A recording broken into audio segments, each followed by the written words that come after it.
Hi bakers! Today I will be baking apple ham pies.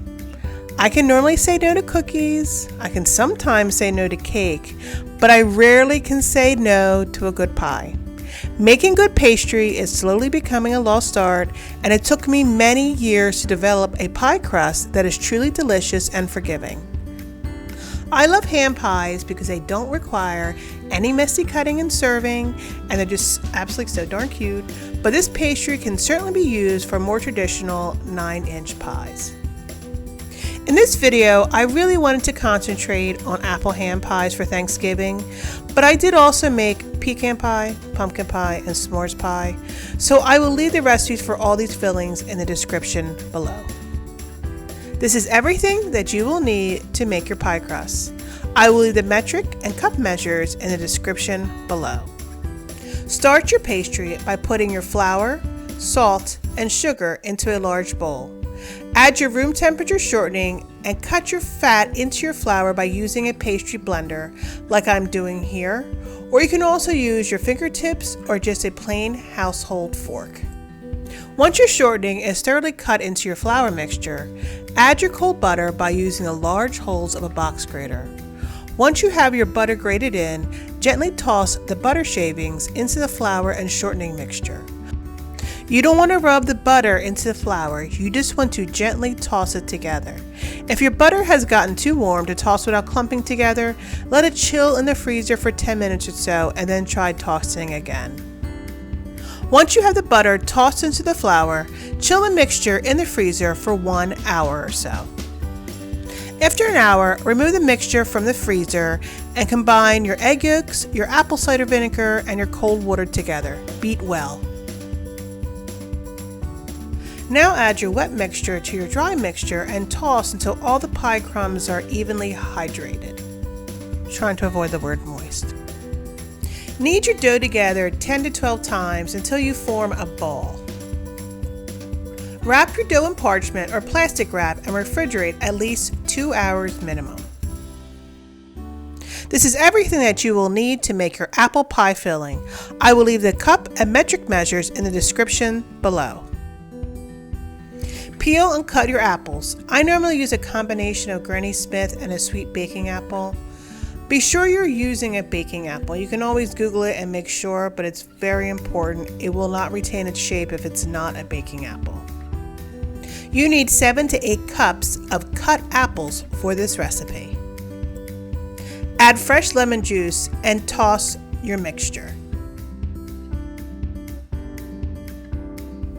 Melt 2 tablespoons of butter over a medium flame in a medium-sized saucepan and add the brown sugar.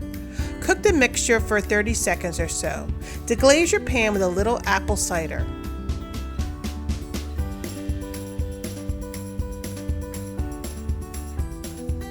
Now add your apples to the pan and cook over a medium heat until the apples are slightly softened. In a small bowl, combine your sugar, cinnamon, and/or apple pie spice and cornstarch together. Mix well. Add your cider and cornstarch mixture to the softened apples. Cook your apple mixture over a medium flame until the sauce has thickened. After the sauce has thickened, add just a little bit of vanilla extract. This is optional. Pour the hot apple pie filling mixture onto a small cookie sheet. Chill mixture uncovered in the refrigerator until it's completely cold. On a floured surface, roll 1/4 of your chilled pie dough out to 1/8 of an inch thick. Do your best to keep the dough as even as possible. Notice the thin butter shavings in the dough. This is what makes this dough incredibly flaky. Now cut out a 6-inch circle using a cutter or plate or saucer as a guide. I like to roll and cut all my ham pie circles first and then let them all chill in the fridge covered for about 30 minutes. You can overlap them a little bit, but I also use small pieces of parchment paper between layers of ham pie dough. So after I roll my first 1/4 part of dough, I take the scraps and add them to my second 1/4 part of dough. This helps keep the dough nice and flaky. The very last bit of dough, I cut out designs that will make the ham pies so very cute, but it also serves to identify the filling inside of the pie.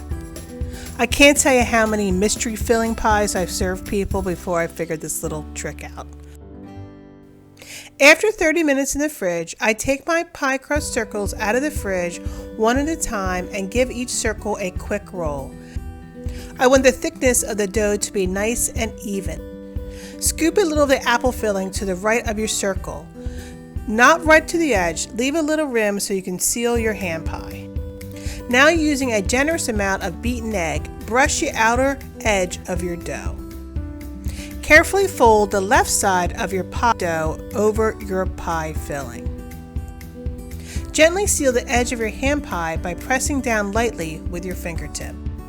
With a pizza cutter or sharp knife, even the edge up. You should be shaving off just the very edge of the rim. Be sure and check the seal and add the top decoration with a little egg wash, which will act as a glue.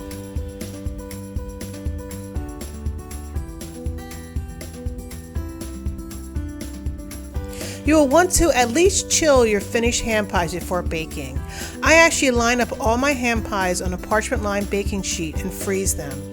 Once they are frozen solid, I store them in Ziploc freezer bags until I'm ready to bake them.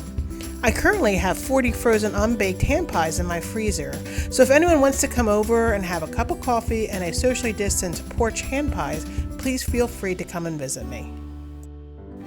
When you're ready to bake your ham pies, line them up on a lined cookie sheet and brush the tops with beaten egg and decorating sugar. I don't sugar the little decorations because it sometimes distorts the cutout and you miss the details. You will want to bake the pies on one shelf higher in the oven than the middle shelf at 375 for about 30 minutes. Your ham pies should be nice and golden brown, but make sure you don't underbake them. If you enjoyed my pie video, please like and subscribe to my channel. Be sure you hit the notification bell so you'll be notified every time I post a new baking video. Next week, I will be baking a beautiful but easy to decorate fall leaf cookie just in time for Thanksgiving. I hope you all come back to check it out. Happy baking! Gobble gobble!